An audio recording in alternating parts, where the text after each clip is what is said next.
Isang mapagpalang gabi sa ating lahat mga kagimat. Ito na naman si Loy Agimat Itito. May papakita naman sa inyo mga kagimat na aking mga hawak na mga kakaibang mga mutya o bato ng kalikasan mga kagimat.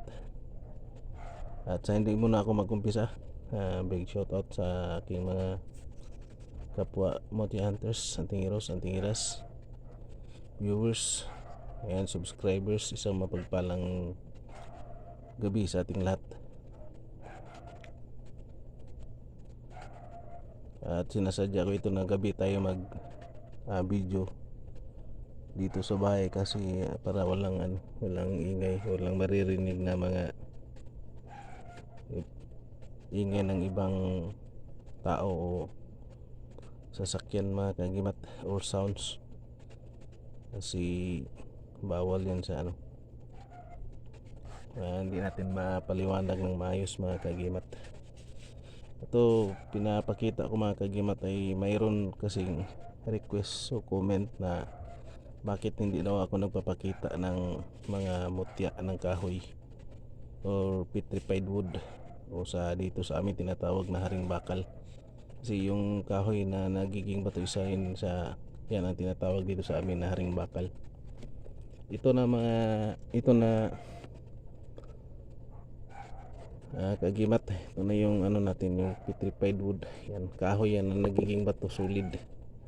Yan, ito din yan kung titingnan nyo yung niya, pero mga bato na yan sila mga kagimat, solid. Yan yung mga natin, batong kahoy na nagiging bato mga kagimat.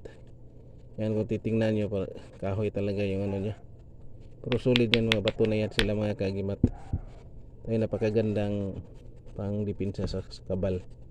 Yan mga kagimat, yung kahoy na nagiging bato mga kagimat. Yan kahoy na din yan mga kagimat. Kasi akala ng iba wala daw akong, baka wala siguro tiwala na wala tayong hawak na mutya ng kahoy or petrified wood o tinatawag dito sa amin na haring bakal. At ito mga kagimat, yung uling na nagiging bato, yan mga kagimat, kahoy din yan, kahoy na inuling na nagiging bato na. Dalawa yan sila mga kagimat. Yan titingnan nyo yung pero yan ay kahoy. Yan ay mga tunay na kahoy na uling na nagiging bato, solid na mga kagimat. Ito ay napakagandang gamit pang kontra mga kagimat sa mga, kung mayroon yung mga masagupa mo na may tangan din na malalakas na mga gamit.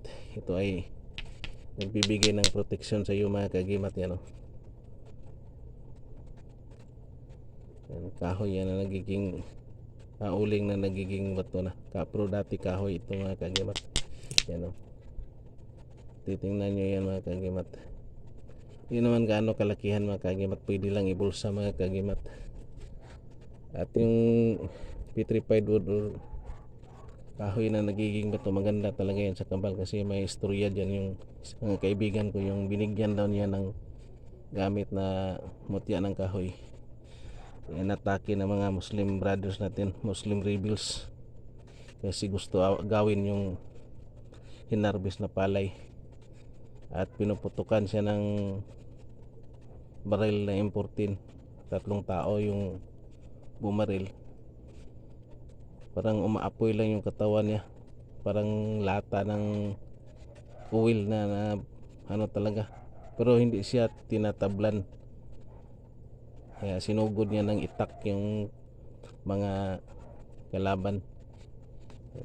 Tumakbo na yung mga rebelde kasi nagtaka sila bakit hindi natablan ng bala yung ito. Yung isa sa mga gamit yung hinahawakan niya, yung kahoy na nagiging bato.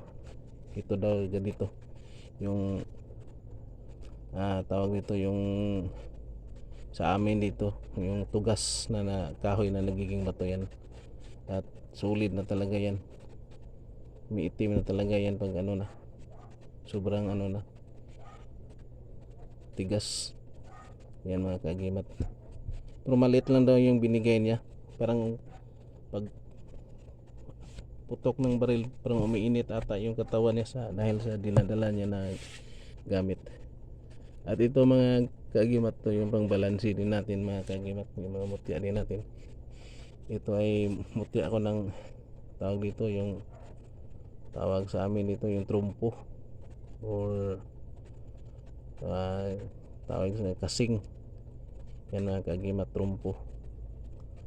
Yan siya mga kagimat, oh. Makintab siya mga kagimat. Ito ay nakuha ko sa bundok mga kagimat. Yan. Yan siya mga kagimat, oh. Trumpo. Yan. Ano siya mga kagimat, bilog yung ano niya. Yan. Ito napakaganda. Sabi nila ano daw ito, mutya daw ng hangin o ipo-ipo. Pero sa akin parang trumpo. Kasi ano, may ano siya. Yan mga kagimat. Pero dito ano siya, bilog. At ito naman mga kagimat, ito ay legit na batong kidlat. Ito ay galing sa kidlat, ito mga kagimat. Yan, titingnan nyo, may pagka green siya. Pero ito ay hindi sa akin, binigay lang sa akin kasi sabi ng matanda, ikaw na maghawak niyan kasi matanda na daw siya. Pinagkatiwala niya sa akin. Pero ito ay galing sa kidlat mga kagimat. Puno ng nyug daw niya nakuha. Ay legit mga kagimat. Parang trispiko din ang itsura niya mga kagimat. Yan, oh. Matanda ang may-ari niyan. At ito din yung nakuha natin sa nyug. Sa nyug ko ito nakuha mga kagimat. Biniak namin yung nyug na ano, matagal na natumba. Parang tinamaan ng ano. Ito yung nakuha natin, pula na ba to? Yan. Ay tansya ko dito ay ngipin to or mutya ng apoy mga kagimat. Pero yung ngipin ng kidlat, isa din yan sa mga mutya ng apoy mga kagimat. Yan, oh. Makintab siya mga kagimat, pula. Yan, oh. Pero ito yung kuha namin sa gitna ng nyug, yung natumba na mga kagimat. Mga bato na yan sila mga kagimat. Ito mga kagimat, crystallized na. Yan mga kagimat, oh. Kahoy din ito mga kagimat, petrified wood. Pero ang kagandahan dito ay nagiging ano na siya, nagiging crystallized na or bato. Yan, mamaya pakita natin kung tagos biyan sa ilaw. At ito mga kagimat yung citrine. Yan yung ano, citrine yan mga kagimat. Titingnan natin, pangit yung itsura niya mga kagimat. Pero pag yan may slice, mabalatan mga kagimat. Yan ay citrine. Ilawan natin mamaya mga kagimat. Ito na naman ay ametrine. May amitis siya. May pagka-amitis na mayroon din siyang citrine dito mga kagimat, kasi may pagka-yellow. Crystallized din ito mga kagimat. At purple, violet siya mga kagimat. Citrine yan. Ngayon papakita natin mga kagimat kung tagos ba yan sa ilaw mga kagimat. Yan o natin, ha. Yan mga kagimat, yung tabi muna natin ito. Yan. Yan mga kagimat, oh. Ano siya mga kagimat. Yan, tagos sa ilaw. Yan, oh.